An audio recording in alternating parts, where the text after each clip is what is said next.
Everyone, welcome to my YouTube channel. इस video में हम डिस्कस करेंगे question based on Norton's theorem के बारे में।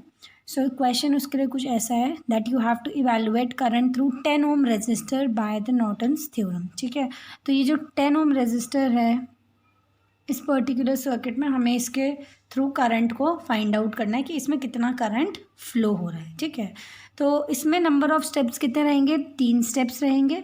ठीक है, जैसे थेवेनिन्स में थे वैसे ही इसमें भी। स्टेप नंबर 1 में हम क्या करते हैं, इसमें हम कैलकुलेट करते हैं value of calculate RTH।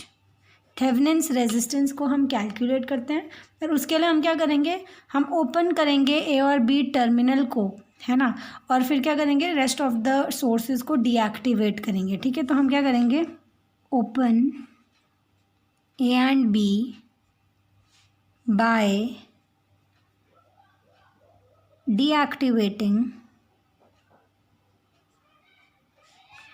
all the sources that are present here। ठीक है, तो सारे सोर्स को डीएक्टिवेट कर देंगे। What does that means? It means अगर आपके पास करंट सोर्स अवेलेबल है तो आप उसको क्या करोगे, ओपन, और अगर वोल्टेज सोर्स है तो आप उसे क्या करोगे, शॉर्ट सर्किट, उसे रिप्लेस करोगे बाय अ शॉर्ट सर्किट। ठीक है, ये हमें पता है, ये दोनों बहुत इंपॉर्टेंट पॉइंट्स हैं।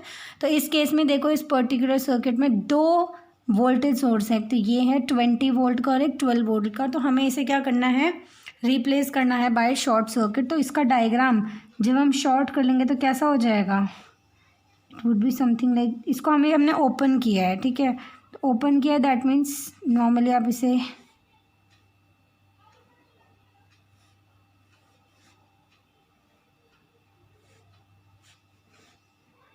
जो ओपन टर्मिनल भी हो जाएगा। यहाँ पे एक सर्किट जो 12 वोल्ट का था उसे हमने शॉर्ट कर दिया, ये 8 ओम हो गया। यहाँ पे भी जो हमारे पास 20 वोल्ट का वोल्टेज था वो हमने इसे शॉर्ट कर दिया है, और ये है आपका 5 ohm and this is your 2 ओम। ठीक है, तो इधर की हेल्प से हम यहाँ से क्या कैलकुलेट करेंगे, RTH की वैल्यू। ठीक है, पर्टिकुलर सर्किट से हमें क्या समझ में आ रहा है कि 5 ओम और 2 ohm they both are in parallel to each other, ये दोनों एक दूसरे के पैरेलल हैं। और जब हम इसे कुछ सॉल्व करेंगे तो इसका सर्किट कुछ ऐसा बनेगा, that means it would be something like this. तो इसका कुछ रिजल्ट आएगा, मान लो इसका जो रिजल्ट आएगा वो कुछ आएगा x। ठीक है, हम भी लेट करेंगे, अभी हम इसको फाइंड आउट करेंगे, बट फिलहाल हमने माना है कि कुछ x आएगा। ठीक है, सो देन वो जो पर्टिकुलर वैल्यू हमारे पास आएगी वो इस 8 ओम रेजिस्टेंस के साथ किस में कनेक्टेड होगी, विद सीरीज। तो मैं डायरेक्टली इसमें इसका फॉर्मूला लगा रही हूँ। फॉर्मूला वुड बी वर्ट, जो हमारे यहाँ पे RTH है ये बेसिकली क्या बना रहा है, ये बना रहा है आपका सीरीज पैरेलल कॉम्बिनेशन। ठीक है, तो सीरीज पैरेलल कॉम्बिनेशन मीन्स 5 जो है वो पैरेलल है 2 के साथ, इजंट इट, और फिर सीरीज है विद 8 ओम रेजिस्टेंस का। तो जब हम इसे सॉल्व करेंगे क्या हो जाएगा, 5 × 2 डिवाइडेड बाय 5 + 2 + 8। तो इसका जो रिजल्ट आएगा RTH जिसे कि हम कैलकुलेट कर रहे हैं, दैट वुड बी 9.428 ओम। ठीक है, सो ये तो हमने फर्स्ट स्टेप फाइंड आउट कर लिया, that we have to find out RTH, जो कि हमने फाइंड आउट कर लिया है। अब हम मूव ऑन करेंगे टू स्टेप नंबर 2।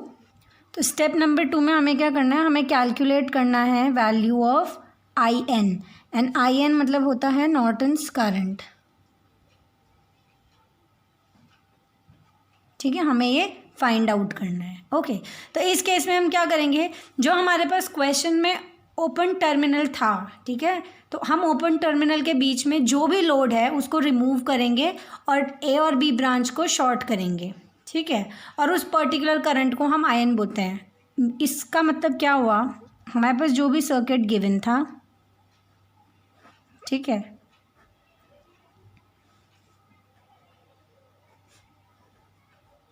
यहाँ में जो सर्किट गिवन था, तो A और B के बीच में जो लोड प्रेजेंट था, ठीक है, 10 ओम का, हमने उसको क्या कर दिया, शॉर्ट सर्किट कर दिया। ठीक है, उसे शॉर्ट सर्किट कर दिया और उस पोजीशन पे हमने IN करंट को फ्लो करा दिया। ठीक है, सो इसी पर्टिकुलर करंट को हम क्या बोलेंगे, IN बोलेंगे, that is your Norton's current. ठीक है, रेस्ट ऑफ द वैल्यूज़ आप एज इट इज़ लिख दो, जो कि ऑलरेडी हमें क्वेश्चन में गिवन थी। 12 वोल्ट्स। अब सेकंड केस में हमको क्या करना है, हमको इस पर्टिकुलर केस में करंट को कैलकुलेट करना है। तो करंट को कैलकुलेट करने के लिए हम केवीएल को अप्लाई कर रहे हैं। So apply Kirchhoff's voltage law, apply KVL, ठीक है। तो इस पर्टिकुलर लूप से फ्लो होने वाला करंट I1 है और इस पर्टिकुलर लूप से फ्लो होने वाला करंट क्या है, I2 है, ठीक है। सो लूप 1 में जब हम केवीएल को अप्लाई करेंगे तो अप्लाई कैसे करते हैं, हम अगर करंट नेगेटिव साइड से एंटर कर रहा है सो हम उसे नेगेटिव लेंगे, रेस्ट अगर पॉजिटिव साइड से एंटर कर रहा है तो हम उसे पॉजिटिव लेंगे उसकी डायरेक्शन। यहाँ से देखो, यहाँ से पॉजिटिव डायरेक्शन से एंटर कर रहा है, ठीक है, that would B 5 times of I1। और यहाँ पे देखो नेगेटिव टर्मिनल से एंटर कर रहा है so that would be negative of 20। Then यहाँ पे जब ये करंट I1 आया तो कुछ करंट यहाँ पे डिवाइड हुआ और कुछ करंट यहाँ पे गया, है ना, दोनों करंट डिवाइड हुए हैं यहाँ पे। तो अभी क्योंकि हम फर्स्ट वाले लूप को कंसीडर कर रहे हैं तो इसका मतलब I1 करंट इज़ ग्रेटर। तो इस पर्टिकुलर ब्रांच में करंट की वैल्यू क्या हो जाएगी, 2 times of I1 minus I2, और हम इसे इक्वल टू 0 पुट करेंगे। अब हम क्या करते हैं, इसको सिंप्लीफाई करते हैं, -2 times of I2 equal to 0, ठीक है। तो I1 7 I1 minus 2 I2 equal to 20। So this would be our equation number 1, ठीक है। सिमिलरली हम लूप 2 में भी केवीएल को अप्लाई करेंगे। So apply KVL in loop number 2। Loop number 2 में करंट का डायरेक्शन ऐसा है, तब ये यहाँ से मूव ऑन कर रहा है, ठीक है। सो अब ये कैसे जाएगा, ये करंट इधर से जाएगा तो ये पॉजिटिव टर्मिनल से एंटर कर रहा है ना, इस पर्टिकुलर केस के लिए। लेकिन क्योंकि हम लूप 2 को कंसिडर कर रहे हैं तो I2 जो करंट होगा वो I1 करंट से ग्रेटर होगा, है ना। तो इसमें हम क्या करेंगे, ये हो जाएगा 2 times of I2 minus I1, इसका बिल्कुल रिवर्स, ठीक है। देन ये करंट यहाँ पे एंटर करेगा 8 ओम में, it would B 8 times of I2 plus यहीं से एंटर कर रहा है पॉजिटिव साइड से तो it would be +12 and this would be equal to 0। अभी इसकी वैल्यू हमारे पास क्या आ जाएगी, -2 times of I1 plus 8 times of I2 plus 12 equal to 0। So I2 is common over here, it would be 10 I2 minus 2 times of I1 plus 10 I2 equal to -12, ठीक है। This would be our equation number 2, okay. अब हमने दोनों loop की equations को लिख दिया है। अब मैं इन दोनों इक्वेशंस को रीराइट कर रही हूँ, बट उससे पहले यहाँ पे एक नोट पॉइंट वाली चीज़ ये है, यहाँ पे इस पर्टिकुलर जंक्शन पे करंट जो था, मान लो कुछ करंट था I टोटल, यहाँ पे जाके डिवाइड हो रहा है तो हम इसको करंट डिवीजन रूल से भी सॉल्व आउट कर सकते हैं। आप ट्राई करना, ठीक है, ये एक अच्छा प्रैक्टिस क्वेश्चन हो जाएगा। तो मूविंग फर्दर मैं इन दोनों इक्वेशंस को रीराइट कर रही हूँ। सो ये रीराइट फॉर्म में अब हमें I1 और I2 की वैल्यू फाइंड आउट करनी है, तो इसमें हम यूज़ कर रहे हैं क्या, क्रैमर्स रूल को हम इसमें यूज़ कर रहे हैं, ठीक है। तो क्रैमर्स रूल में फर्स्ट इक्वेशन में I1 is 7, second is -2, then second equation में -2 10। हम किसकी वैल्यूज़ फाइंड आउट कर रहे हैं, I1 I2, this must be equal to 20 and -12। तो दिस इज कांस्टेंट मैट्रिक्स, या आप मेंशन कर सकते हो, this is variable matrix and this is coefficient matrix, ठीक है, कोएफिशिएंट मैट्रिक्स, ठीक है।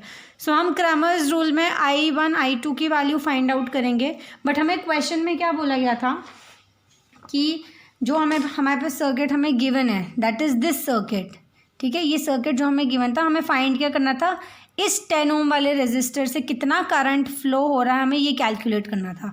तो ये एक तरीके से सेकंड वाले लूप में प्रेजेंट है 10 ओम, तो दैट मीन्स जब हमने केवीएल अप्लाई किया था तो I2 करंट हमने ये कंसीडर किया था और I1 करंट हमने इस ब्रांच में कंसीडर किया था, इस लूप में, सॉरी, है ना। सो इस पर्टिकुलर लूप में फ्लो होने वाला करंट I2 है, और क्योंकि हमें इस रेजिस्टेंस को फाइंड आउट करना है तो हम I2 की वैल्यू ही फाइंड आउट करेंगे। चॉइस आपकी है, अगर आपको I1 भी फाइंड आउट करना है आप कैलकुलेट कर सकते हो, कोई प्रॉब्लम नहीं है, बट हम इस केस के लिए I2 को ही फाइंड आउट करेंगे, ठीक है। I2 is ΔI2 by Δ, isn't it. So अब आप क्या करोगे, डेल्टा की वैल्यू कैसे फाइंड आउट करेंगे, जो भी कोफिशिएंट मैट्रिक्स है उसे डिटर्मिनेंट फॉर्म में लिख दोगे, ठीक है। और जब आप इसको सॉल्व करोगे तो इसका रिजल्ट कुछ 66 आएगा। और डेल्टा 2 के केस में हम क्या करते हैं, जो सेकंड वाले कॉलम है उसको रिप्लेस करते हैं विद द कांस्टेंट मैट्रिक्स। तो हमने चलो उसे भी रिप्लेस कर दिया,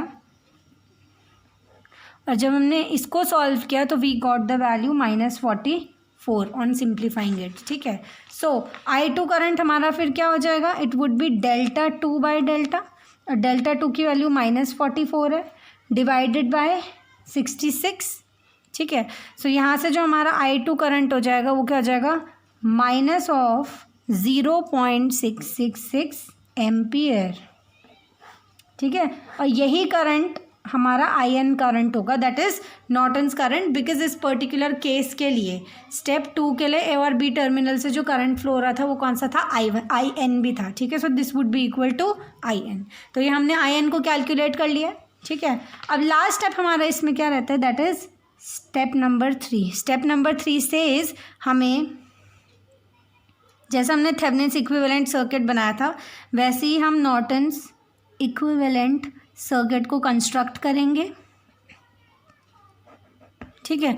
तो इस केस में हम क्या करेंगे, जो हमारा RTH एंड IN जो भी अभी हमने स्टेप 1 स्टेप 2 में कैलकुलेट कर रहा है, इनको एक दूसरे के साथ पैरेलल में कनेक्ट करेंगे। ठीक है। लाइक थेवेनिन्स में हम इनको सीरीज़ में कनेक्ट करते थे, बट इस केस में हम इनको पैरेलली कनेक्ट करेंगे। और क्योंकि हमें पता है कि A और B टर्मिनल के बीच से जो फ्लो होने वाला करंट है उसको हम लोड करंट बोलते हैं। ठीक है। अब हमें क्या करना है, उस पर्टिकुलर लोड करंट को फाइंड आउट करना है। तो सर्किट इसके लिए कैसे बनेगा, पैरेलल में कनेक्टेड है।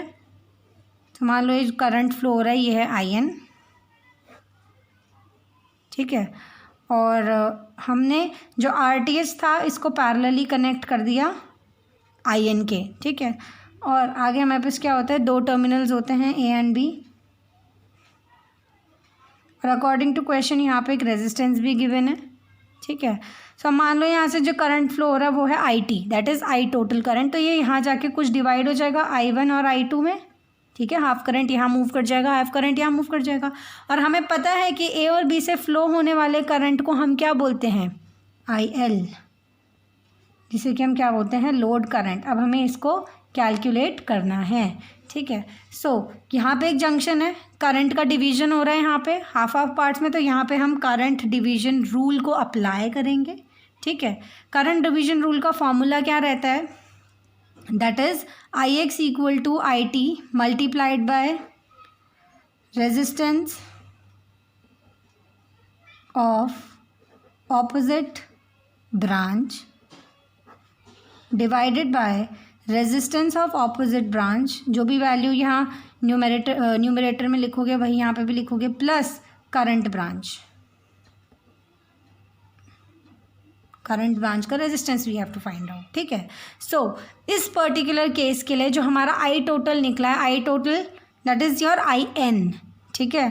तो आप इसको IN भी लिख सकते हो, IN multiplied by resistance of opposite branch, that means RTH, R Thevenin's RTH plus, और यहाँ पे आप नोटिस कर रहे हो कि जो रेजिस्टेंस क्या गिवन है, इधर पे 10 ओम रेजिस्टेंस गिवन है।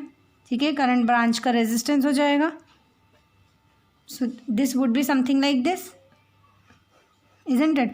तो IN जो अभी हमने कैलकुलेट करा था प्रीवियस केस में वो क्या था, -0.666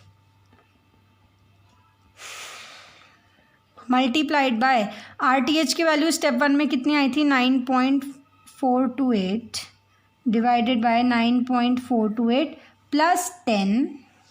और जब हम इसको कैलकुलेट कर लेंगे तो IX को ही हम IL भी बोल रहे हैं, दैट इज़ लोड करंट, जो कि हमें फाइंड आउट करना है। ठीक है। सो जब हम इसको थोड़ा सिंप्लीफाई करेंगे तो हमारे पास IL की वैल्यू क्या आ जाएगी, 0.323 एम्पियर। ठीक है। और इसका करंट का डायरेक्शन क्या रहेगा, डाउनवर्ड्स। ठीक है। बिकॉज यहाँ पे आप देख रहे हो कि IL को हमने डाउनवर्ड दिया था। अगर आप चाहते हो कि आंसर पॉजिटिव में है तो इस केस में आप क्या करोगे, जो ये नेगेटिव साइन है इसको रिमूव कर लो, बाकी को एज इट इज़ लिख दो या ऐसा प्लस लिख लो एम्पियर। लेकिन इस केस में क्या हो जाएगा, करंट का डायरेक्शन अपवर्ड हो जाएगा। ठीक है। ये नहीं समझना है कि डाउनवर्ड आया तो गलत है, इसका मतलब ये होता है कि ज़रूर जो इसमें IL था वो ऊपर की साइड को मूव कर रहा था, अपवर्ड डायरेक्शन में कर रहा था, लेकिन हमने अज्यूम इसे डाउनवर्ड डायरेक्शन में किया था, तो इससे हमें कंफर्म हो जाता है कि ये अपवर्ड डायरेक्शन में मूव कर रहा है। ठीक है, आंसर ये लिखो, ये लिखो, दोनों बराबर ही हैं। ठीक है, बोथ आर करेक्ट। तो होप सो आपको समझ आया हो। ठीक है, so this was all about this video. Thank you so much for watching it.